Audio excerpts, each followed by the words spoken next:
Nesse vídeo eu vou te dar 4 dicas para melhorar o seu speaking sozinho. Se você gostou da ideia, já deixa o like e vamos para o vídeo. A primeira dica é a técnica shadowing. Shadowing vem da palavra shadow e ela significa sombra.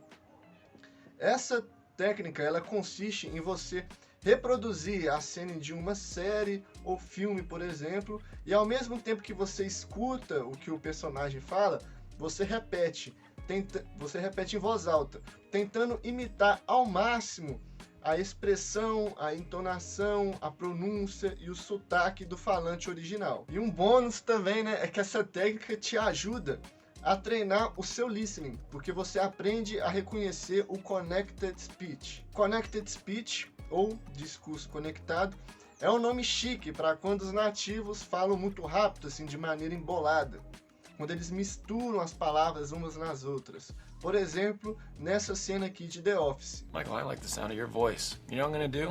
I'm gonna buy $1 million worth of paper products today. You know what I'm gonna do? You know? A gente fala assim no português também, né? Às vezes, em vez da gente perguntar para onde você vai, a gente fala para onde é que você vai. Os nativos, no dia a dia deles, eles falam assim, de maneira bem fluida. E é por isso que tão importante quanto saber falar inglês da maneira correta, é importante saber falar inglês da maneira incorreta. Brincadeira, né? Claro, eu quis dizer assim, que é importante não se prender só ao inglês formal que você aprende em escolas tradicionais, por exemplo, porque na vida real, os nativos eles se comunicam de maneira diferente do que está nos livros de gramática. Eu já fiz um guia completo de como aplicar a técnica shadowing da maneira correta e eu vou deixar nesse card aqui e na descrição do vídeo. Depois que você terminar, você vai lá e dá uma conferida porque vale muito a pena. Dica número 2, vídeos interativos. Essa aqui é muito legal, eu conheço um canal no YouTube, ele chama English Fluency Journey. É de uma mulher ucraniana, né, o nome dela é Ana, o canal dela é excelente, e dentro dele você vai encontrar uma playlist chamada English Speaking Practice. E vai ter uma série de vídeos em que a Ana, ela meio que simula uma conversa com você. Ou seja, ela vai ler um script primeiro, né, te mostrando como se pronuncia corretamente as palavras, e depois ela vai ler uma parte e vai esperar uma resposta de você, né. É realmente uma conversa ensaiada. Eu gostei muito dessa ideia porque essas conversas, elas simulam situações reais do dia a dia. Por exemplo, tem um vídeo em que ela simula uma conversa entre um garçom e um cliente em um restaurante. Tem outro que é um cliente e um vendedor numa loja de roupa. Então tem como você aprender muito vocabulário específico para essas situações reais do dia a dia. Então eu vou deixar aqui na descrição do vídeo o link para a playlist do canal dela. Dá uma olhada que é muito legal. Dica número 3, e não pense que você ia escapar dessa, pratique bastante o seu listening, porque o listening e o reading também, né, as habilidades de input, é a base que vai fazer você ser capaz de se comunicar melhor no idioma. Por isso, não fique com medo de investir muito, mas muito tempo mesmo em escutar bastante inglês, porque é assim que você vai conseguir construir essa base linguística ali no seu subconsciente, né? Talvez o que eu esteja falando seja um pouco confuso para você, mas o último vídeo que eu fiz no canal, eu mostro, né, que o melhor método para você aprender a falar inglês é você consumir bastante conteúdo daquele idioma, pois aquilo vai realmente internalizar a linguagem no seu cérebro e vai fazer você desenvolver uma intuição linguística. Ou seja, você vai ser capaz de sentir o que é correto dizer em cada situação. Com isso, você não vai ter mais branco, você não vai ficar mais confuso na hora de escolher qual preposição usar, se é o at, se é o in, se é o on.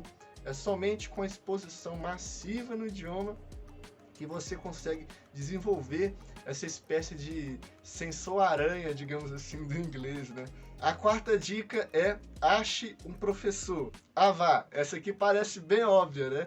Mas o que não é tão óbvio é a seguinte questão: devo praticar somente com o nativo ou com qualquer pessoa que sabe inglês? E a minha resposta é: de preferência com o nativo, porque eu não sei se você já reparou, mas é muito mais fácil de você entender um brasileiro falando inglês do que um nativo mesmo. A razão disso acontecer, na minha opinião, é a questão do sotaque, porque não importa o quão bom você fica em falar inglês, você como brasileiro, você nunca vai conseguir eliminar 100% o seu sotaque. Então acaba que algumas letras, alguns fonemas que você vai pronunciar no idioma, fica meio abrasileirado e fica mais fácil de você reconhecer, né? De outra pessoa, outro brasileiro reconhecer esses fonemas. Então acontece bastante de, às vezes, você conseguir entender muito bem o que um brasileiro que fala inglês está falando, mas quando você vai tentar ouvir um podcast ou uma série, você não consegue entender quase nada. Portanto, conversar com o nativo é diferente, é mais desafiador. Significa então que é inútil fazer aula de inglês com um brasileiro?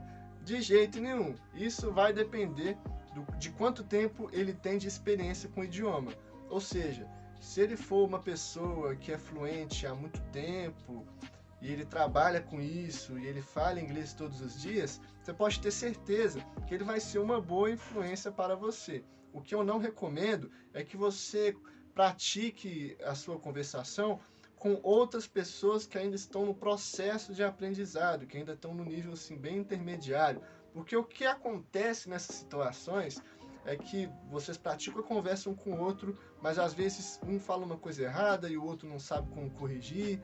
Ou o contrário, né? Às vezes você fala uma coisa certa e o outro te corrige. Então isso resulta numa grande perda de tempo. Resumindo, melhor mesmo é com o nativo. Eu recomendo que você encontre nativos no iTalk, porque lá é um site que você vai encontrar os preços mais em conta, que você paga em dólares. No entanto, a cada conta nova que você cria, você tem direito a 3 aulas experimentais. E se você saber procurar, você encontra professores que cobram $5 por essas aulas, sabe? A última dica agora, a minha preferida, é gravar a si mesmo falando inglês. Mas para ser efetivo, você tem que estabelecer 2 condições. A primeira condição é o assunto que você vai falar, porque senão você fica perdido ali no áudio. E a segunda condição é por quanto tempo você vai falar, para você se desafiar mais. Então, como funciona? Geralmente eu pego um vídeo sobre um assunto que eu me interesso, por exemplo, política, e eu assisto um vídeo essay sobre isso. Depois eu marco 20 minutos no cronômetro e eu gravo um áudio em inglês, né, fazendo um resumo sobre o que eu acabei de assistir e dando a minha opinião. Vídeo essay é um desses vídeos em que o criador ele disserta sobre determinado assunto. Esse tipo de vídeo é muito bom, porque geralmente o criador ele tem que se desafiar para expressar suas ideias, né, de maneira bem clara. Então acaba que você aprende muitas palavras e expressões novas. Mas a chave aqui é você fazer isso com conteúdo do seu interesse. Então vamos supor, por exemplo, e eu já fiz isso, né, que você gosta muito da série Black Mirror. Você vai assistir um episódio e depois você vai marcar um tempo em que você vai resumir aquele episódio e dar a sua opinião sobre ele, né, como se você fosse um crítico de cinema ali. Aí você coloca umas espécies de objetivos, né, tipo, você fala se você gostou ou não do episódio, o que você achou da atuação dos atores, o que você gostou, o que você não gostou, como ele poderia ser melhor. Se você fizer essas pequenas perguntas, né, anotar, e aí na hora que você estiver gravando o áudio você vai lendo aquilo vai te dar uma direção no que você tem que falar em inglês. Sobre o tempo, você pode começar com 5 minutos por dia.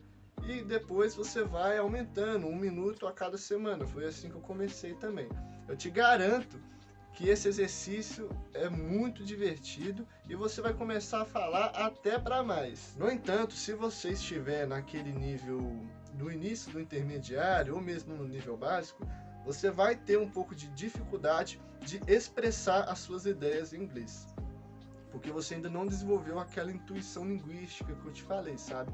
Então vai dar branco, você vai travar, você vai sentir que está fazendo muitos erros a todo momento, e pode ser que essa dica não seja uma experiência muito prazerosa para você. Para você, eu recomendo que você comece, ao invés de já dando a sua opinião, né, falando em inglês, você comece primeiro escrevendo, porque as habilidades de writing e speaking, elas estão interligadas.